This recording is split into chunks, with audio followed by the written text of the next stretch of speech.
Kenapa sih Kompas berkali-kali beritanya ini menyakiti perasaan? Kalau perasaan ini susah diukur ya Pak ya. Dan kita juga riset Pak. Itu rata-rata sehari Kompas itu memuat lebih kurang 10-15 berita. Kira-kira tiap 2,5 jam lah Kompas mengupdate berita itu. Menggempur. Iya, berita Serang ini. Menggempur dengan segala macam angel beritanya lah. Ya, dengan menggunakan framing humanisme, kemanusiaan. Kita ada penelitiannya, jadi kita pakai ilmiah lah ya. Jadi bukan sekedar perasaan sebetulnya. Kita studinya itu 5 hari itu berita 11 sampai 15 Juni itu kita kumpulin lebih kurang sekitar hampir 350-an. Dari itu kita punya punya analisis, banyakan yang negatif, yang merah ini loh. Negatif artinya ya tadi. Nah, ini pakai perasaan. Menyakiti lah, menyinggung, dan kita lihat arahnya kok kepada peraturan. Kok Kompas sepertinya nggak suka sekali dengan peraturan yang disebut atau yang berlatar belakang atau yang dipersepsikan melindungi umat Islam. Tapi kok Kompas tidak pernah kita baca peraturan yang melarang pedagang jualan di hari Minggu di Papua. Kompas tidak pernah mengkritik pecalang-pecalang di Bali yang kadang-kadang melempari rumah penduduk, melarang orang sholat Jumat. Nggak pernah ada kritik dari Kompas. Bertahun-tahun itu sudah kita saksikan. Tapi begitu ada pedagang satu, ibu-ibu yang 3 punya warteg ya, wartegnya ada 3 tuh, outletnya kalau istilah KFC itu outletnya, ada 3 itu di Serang itu, di blow up tiap 2,5 jam selama 5 hari itu. Nah, ini kan ada pertanyaan kita, yang ujung-ujungnya framing beritanya, narasumber yang ditampilkan tuh juga tidak kompeten. Kita lihat Sophia Latjuba lah. Apa urusan Sophia Latjuba? Ngerti nggak dia dengan hukum? Ngerti nggak dia syariat Islam? Ngerti nggak kalau orang puasa itu harus dihormati? Jadi jangan dibalik-balik logikanya. Ini logikanya yang didorong itu seolah-olah orang yang puasa harus menghormati orang yang tidak puasa. Orang yang ibadah harus menghormati orang yang tidak ibadah. Orang yang tidak punya SIM, polisi harus menghormati orang yang tidak punya SIM. Jadi logika itu kalau dikembangkan berbahaya menurut saya bagi norma masyarakat kita loh Pak. Kalau itu diteruskan ya, berbahaya sekali. Orang yang tidak ikut aturan dijadikan pahlawan, sehingga itu akan membuat masyarakat akhirnya, ya kalau kita sih senang-senang aja Kompas mempelopor itu, berarti aturan di negeri ini gak usah kita ikuti toh. Ya kan?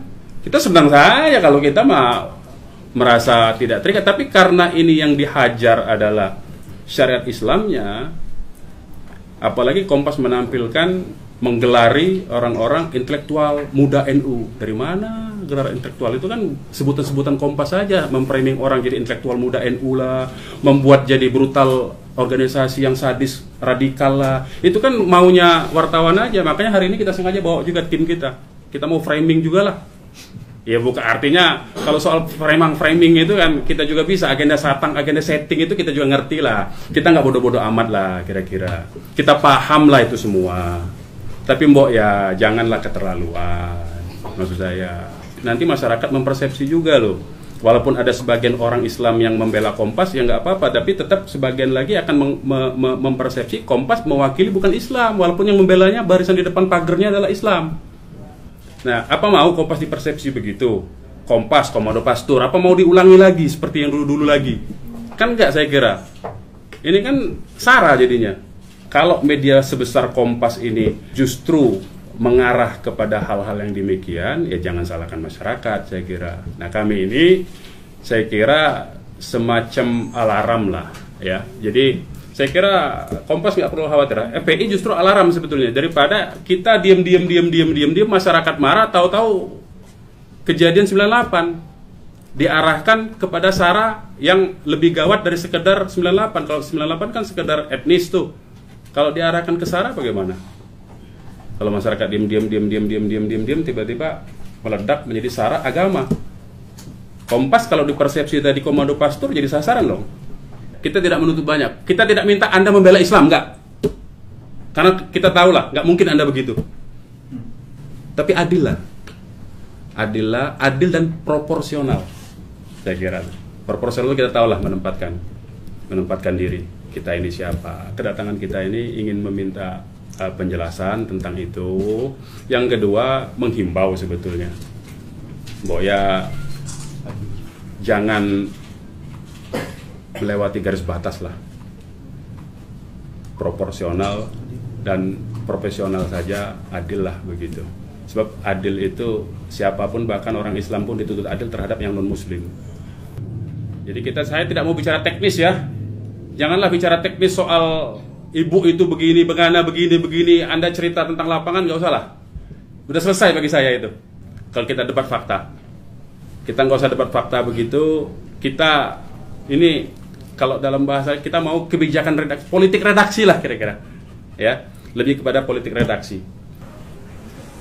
Hampir semua di ruangan ini kan kita dibesarkan oleh buku-buku Gramedia, koran Kompas juga, dan sebenarnya tahu sikap dasarnya Kompas, meskipun kadang-kadang kita bisa melihat kok ada geser-geser. Tapi pada dasarnya yang saya mau sampaikan adalah kami dalam perjalanan menerbitkan koran Kompas, menerbitkan buku, menerbitkan segala hal itu kan, janganlah biarkan kami jalan sendirian. Kami itu butuh ditemani. Teman itu bisa memuji kami, memberi masukan tentang kemungkinan melencengnya kami. Justru di situ sikap dasar dari pendiri kami kan memang harus berteman kepada siapapun. Bukan untuk cari muka, tetapi memang kita juga harus tahu kemauan dan kepentingannya teman-teman itu. Jadi pertemuan ini persis yang Pak Munarman bilang bahwa ini komunikasi, silaturahmi, dan saling fine tuning lagi lah, di mana kami melenceng, di mana kami tidak melenceng. Jadi terima kasih atas segala keterangan yang disampaikan Pak Munarman. Lalu tentu Pak Munarman dan teman-teman menyadari juga kami punya idealisme, tapi juga punya bisnis. Barangkali disitulah kami harus bermain secara baik. Jangan gara-gara bisnis meninggalkan idealisme yang tidak adil tadi, yang menyakiti sebelah pihak dan lain-lain. Itu bukan mau kami tentu. Nah, dalam konteks kasusnya 8 Juni, peristiwa 8 Juni, ibu saya ini di razia, saya kira ada berita, ada efek berita. Mudah-mudahan grafiknya Pak Munarman tadi masih mencampurkan antara efek gaung berita tadi, dipisahkan, masih bercampur dengan berita itu sendiri. Jadi Pak Munarman atau teman-teman bisa mengenal kami lebih dekat, bahwa benar bahwa kami nggak punya niat jahat itu kelihatan lah, terasa oleh teman-teman dari FPI bahwa kami nggak punya niat jahat. Di Kompas dan itu kan juga punya sebenarnya ombudsman yang selalu mengontrol politik pemberitaan, sesuatu yang kebablasan. Kalau memang dirasakan ini sudah kebablasan, sudah melukai perasaan, ya kasihlah tahu SMS saya, coba kebablasan lah. Jadi lebih cair, lebih enak, sehingga komunikasinya pun tidak harus seakan-akan ada perang, ada apapun juga. Ini kan problem silaturahim saja gitu. Reporter kami di lapangan juga berangkat ke lokasi itu bersamaan dengan wartawan lain atas informasi dari Satpol PP Serang. Jadi itu betul-betul murni peristiwa di lapangan, bukan didesain di rapat redaksi. Kami adalah satu-satunya televisi yang menyiarkan secara langsung sholat tarawih dari Masjidil Haram sudah tahun ke-5 ini. Bahwa tadi ada himbauan mungkin kebablasan di tengah cara kami, rutinitas kami jadikan betul pelajaran gitu kan. .com ini ternyata punya sifat yang agak ajaib, Pak. Jadi ya karena dia berita pendek pun sudah jadi berita gitu. Barangkali dia punya kendala dan hal-hal yang saya pun gaptek dengan itu. Saya kira lalu efek dari pemberitaan yang hanya tanggal 8 Juni dan sebuah video pendek di beritanya Kompas TV dan tiga TV lain kan, itu di dunia.com dikembang-kembangkan. Yang saya bilang tadi adalah ada berita, ada efek berita. Saya kira dua hal yang harus terpisah, di mana yang efek berita itu justru dia gaungnya begitu kuat dan kami itu bukan kendali kami gitu. Saya mau cerita dikit nih pengalaman dengan Kompas pribadi ya. Saya pernah mau pasang iklan nih, bukan minta diliput berita ya. Pasang iklan bayar dengan biro iklan 2012 tuh. Waktu itu kasus pengambil alihan Indosiar ke SCTV. Saya pasang iklan atas nama masyarakat pemerhati frekuensi publik. Waktu itu meminta supaya tidak ada penguasaan frekuensi publik di tangan kelompok tertentu, kan begitu kan. Saya mau pasang iklan, udah bayar duitnya dengan ini, udah oke, biro iklan yang di lapangan. Begitu masuk ke, saya nggak ngerti, tiba-tiba ada pembatalan. Ada pembatalan, nggak bisa iklannya, nggak bisa dipasang. Kok nggak bisa? Ya pokoknya alasan teknis lah. Saya ganti nama, saya jangan masukin, saya bilang. Nama Munarman nggak usah, dihapus saja, ganti nama yang lain. Bisa. Jadi saya itu punya pengalaman yang begitu loh dengan Kompas. Jadi kalau teman-teman Kompas memberi ruang kepada kelompok seperti Munarman, begitu, pada faktanya yang bisnis saja tidak bisa gitu loh. Ya, itu pengalaman ya. Jadi agak susah bagi saya itu, trust saya itu agak susah dibangun lagi gitu loh. Dengan pengalaman itu bayar loh, bukan saya minta diliput, ini bayar itu, bisnis itu. Tanpa melibatkan unsur apa, itu soal ini iklan 1/4 halaman. Pengalaman ini berulang begitu. Nah, kami ini juga kalau tadi dikatakan mewakili publik, Kompas itu mengangkat itu karena dibicarakan publik tadi, ya kami datang ke sini juga karena mewakili publik juga. Ada publik yang tidak suka loh. Mereka tuh marah betul, tapi saya lihat kemarahan ini kalau tidak disalurkan bisa repot, memendam begitu. Jadi bara api di bawah begitu kan. Nah, akhirnya ya saya inisiatif, udah kita komunikasi aja. Bahwa saya tidak komunikasi lewat SMS, saya menghindari karena saya nggak mau difitnah. Karena banyak sekali fitnah. Ini aja datang sini, kasih aja nasi kotak, kasih aja THR, kasih aja, menghina sekali menurut saya itu.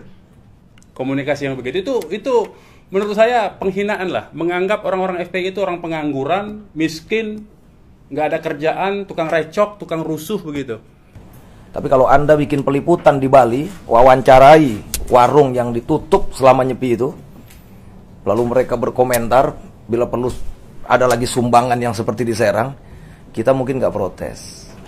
Oh, berarti adil nih. Berarti bukan cuma Islam doang nih, kira-kira seperti itu kalau bahasa kitanya. Nah, ini kenapa gencar di bulan Ramadan, tapi di hari-hari besar yang lainnya enggak. Jadi kalau mau angkat keadilan, dianggap ini menyalahi kemanusiaan, humanisme, sebetulnya ya kalau kita mau ikut agama, menjadi pemeluk agama, ya memang pahit rasanya, tapi akan nikmat nanti di akhirat. Nah, oleh karenanya saya sangat kami ini kan pendakwah gitu. Dengan adanya pemberitaan di Kompas seperti ini, kami dari awal sudah mau ini sebetulnya, cuman kan karena coba kita tampung dulu dari masyarakat seperti apa, yaudah kita datengin. Daripada nanti masyarakat yang datang kan nggak baik gitu. Jadi biar kita datengin, kita dialog, kita diskusi, semoga ke depan tidak terjadi lagi. Jadi dengan pemberitaan seperti itu akhirnya muncul tuh spanduk di mana-mana, hormati orang yang tidak berpuasa. Ditambah lagi pemerintah lagi gencar-gencarnya nyabut perda. Nah, semuanya perdanya perda syariah. Jadi begitu diberitakan di Serang, jadi akhirnya kan ada indikasi tuh, oh ini mau ke sana nih arahnya, seperti itulah. Nah, maka dari itu sebetulnya nggak perlu nunggu kita protes, nggak perlu nunggu kita SMS, ini kebablasan. Ana yakin yang ada di Kompas ini kan berpendidikan, orang yang sudah mengenyam bangku sekolah yang begitu lama, jadi tahu etika, tahu batas-batasan, bukan menggurui saya bicara begini. Jadi kira-kira nih kalau Ana mau bisnis, kira-kira bisnis yang seperti ini nih, pemberitaannya bahaya nggak nih ke depan? Itu insya Allah anak TK aja udah bisa ukur. Jadi jangan sampai nanti dengan alasan, ini kan kebablasan, kenapa nggak di SMS secara personal? Nanti kalau begitu lagi, terulang lagi begitu. Jadi ini saya bicara karena saya pendakwah, dan saya ke bidang penegakan khilafah dan syariat Islam, di Front Pembela Islam. Jadi tersinggung dengan adanya pemberitaan yang di Serang itu, akhirnya memojokkan syariat. Jadi seolah-olah penegakan syariat Islam itu melukai kemanusiaan dan lain sebagainya. Padahal kita nggak minta lama kok nutup warung itu ya. Dan warung yang ditutup itu, kalau kita mau diskusi warung nih, itu pun lokasinya kan nggak semua. Terminal boleh buka warung, asal agak tertib dikit, karena mereka adalah tempat singgah musafir. Rumah sakit, kantinnya boleh buka kok, karena di sana melayani orang-orang sakit. Nah kalau mereka yang sehat, nggak berpuasa misalkan, kok cengeng amat gitu, nggak bisa masak sendiri apa bagaimana? Harus warteg yang menyediakan untuk makan mereka. Ini yang jadi masalah. Nah, kami pun membatasi kan, jam 4 boleh buka mereka. Perlu diketahui puasa Ramadan ini bagian dari rukun Islam. Artinya apa? Kewajiban paling utama dalam umat Islam yang bisa menandakan dia itu sempurna Islam apa tidak.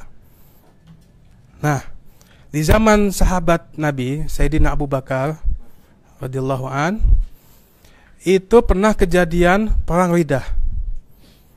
Ya, ini perang di mana Sayyidina Abu Bakar itu memerangi orang yang menentang bayar zakat. Zakat termasuk rukun Islam juga. Artinya hal-hal begini nggak main-main. Nah kan kita nggak mau main perang-perangan, bukan ini kita. Kita nih hukum, kita mau bersaudara.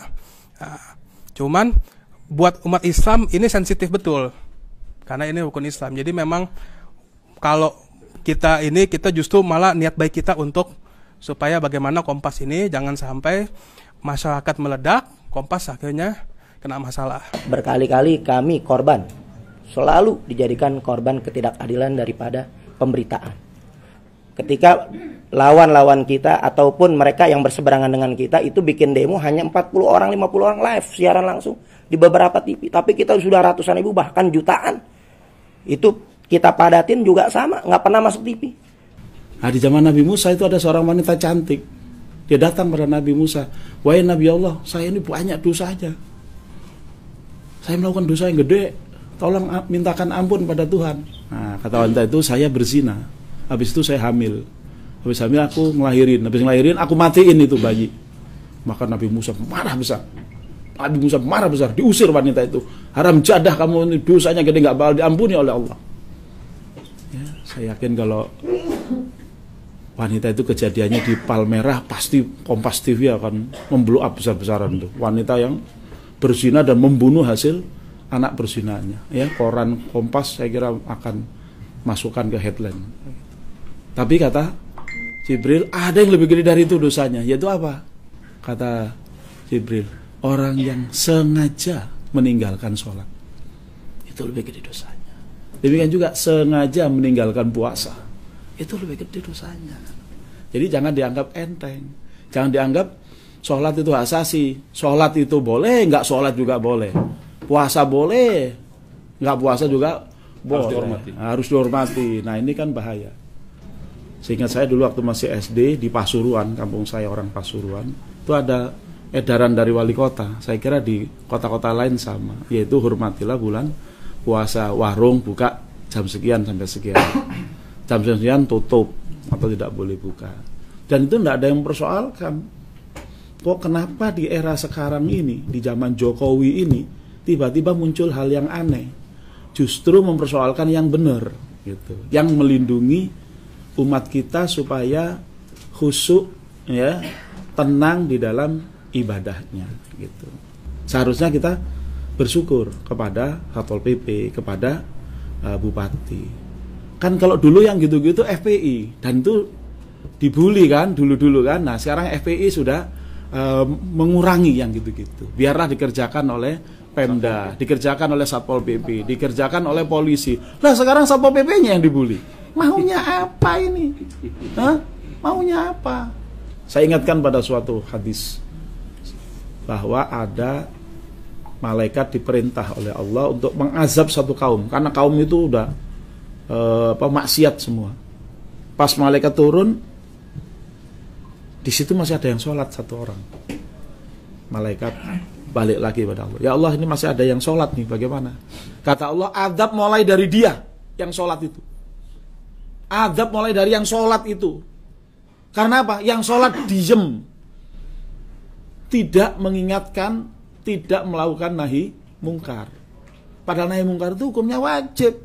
Jadi kalau bapak-bapak dari Kompas, tolong persepsinya, ya, berempati kepada FPI misalnya atau siapapun umat Islam yang melakukan nahi mungkar. Nah, tolong dicek di Quran itu, ya. Ini nahi mungkar itu memang maunya FPI atau FPI sekedar menjalankan perintah Allah, gitu aja. Kalau maunya FPI biar ngetop, biar ini, ya saya kira udah batal amalannya FPI gitu. Tapi sekedar menjalankan perintah Allah SWT. Kalau ini kemudian dibully, kemudian nggak ada yang berani lagi untuk melakukan tindakan nahi mungkar, semua penguasa juga diem, maka yang akan ada hanyalah musibah. Karena hadisnya jelas begitu. Apabila melihat seorang zalim berbuat zalim, lalu dia tidak menangkap orang yang zalim itu, hampir-hampir Allah akan mengumumkan azabnya. Jangan sampai telat kesadaran kita untuk menghilangkan kemungkaran. Kemungkaran bagaikan api, Pak. Api itu kalau kecil, seperti zaman dulu, ya belum ada PLN, kita nyalain lampu kan, lampu apa itu? Sentir apa semprong apa, ya. Cara mematikan gampang, mati. Coba kalau apinya sudah meliputi seluruh Palmerah, habis Pak Kompas ini. Nggak ada, Blangwir nggak mampu. Begitu Pak, mestinya Kompas ya ikut ya bersama FPI untuk sama-sama amar ma'ruf nahi mungkar. Saya kira kewajiban puasa kan juga kewajiban orang Nasrani, dan Quran bilangnya kan begitu. Ada puasa Paskah. Ya, tolong jangan sampai Kompas dalam posisi ikut menyuburkan kemungkaran. Nanti Kompas pun akan ikut terbakar habis karena kita sudah nggak mampu mengatasi. Ya, mudah-mudahan ini peringatan dari kita ya sebelum Kompas terbakar habis. Terima kasih. Assalamualaikum warahmatullahi wabarakatuh. Media itu jangan dikira netral. Media selalu memiliki misi, selalu memiliki agenda. Ya, karena itu sekali lagi saya himbau jangan ditelan mentah-mentah informasi dari media, utamanya media sekuler. Ya, utamanya media sekuler karena mereka tidak bekerja untuk untuk membangun kebenaran, tetapi mereka memiliki misi sendiri, saya kira. Dan kebetulan Indonesia mayoritas Islam, saya kira pasti akan terus-menerus menjadi problem. Hubungan ini pasti terus-terus akan berkontraksi, istilahnya itu kontraksi ya. Kontraksi sosial akan terus-menerus terjadi karena apa? Karena media-media yang mainstream bukan di dalam kendali umat Islam. Itu problemnya. Kalau komentar Abang terkait orang-orang yang mendukung pencabutan perda di Serang seperti apa? Ya saya kira kalau dia Islam sudah pasti sudah pasti paling tidak dia masuk ke dalam golongan munafik lah ya. Saya nggak berani masuk lebih jauh, tapi munafik lah ya. Dia percuma dia sholat, dia puasa, tetapi ada aturan yang berdasarkan syariat Islam dia tolak. Itu munafik namanya. Ternyata pikiran dia menolak syariat Islam. Jadi syariat Islam itu kan lengkap. Kalau sholatnya dia terima, puasanya dia terima, tetapi aturan yang syariat lain dia tolak, berarti dia sama dengan orang yang diam-diam makan di warung Tegal. Di warung Tegal dia pilih mana menu yang dia suka kan. Nah, nggak boleh berislam memilih menu yang mana dia suka, itu nggak bisa. Jadi kalau sudah menyatakan diri Islam, harusnya konsisten menjalankan seluruh syariat itu sesuai kemampuannya secara kafah. Nggak boleh dipilih-pilih. Saya kira pemerintah masih pelintat-pelintut ya. Belum ada kejelasan. Pada satu sisi kita lihat pemberitaan di media, Menteri Dalam Negeri masih men-scan, menyisir. Ternyata banyak yang tentang kemudian ternyata kan Menteri Dalam Negeri menyatakan tidak. Jadi pelintat-pelintut. Yang mana ini? Nah, menurut saya kalau secara prosedural Menteri itu tidak bisa diperlakukan begitu. Karena apa? Karena itu sudah sesuai dengan aspirasi masyarakat dan tidak ada yang ditentang. Karena kalau dianggap pertentangan dengan undang-undang yang di atas, undang-undang yang di atas itu kan Undang-Undang Dasar 45. Undang-Undang Dasar 45 kan ada ketuhanan yang Maha Esa. Itu kan implementasi dari aturan Tuhan. Jadi kalau menteri mencabut itu, saya kira menterinya ngawur lah, ya. Perlu diperiksa apakah menterinya beraliran komunis, anti agama atau seperti apa, ya.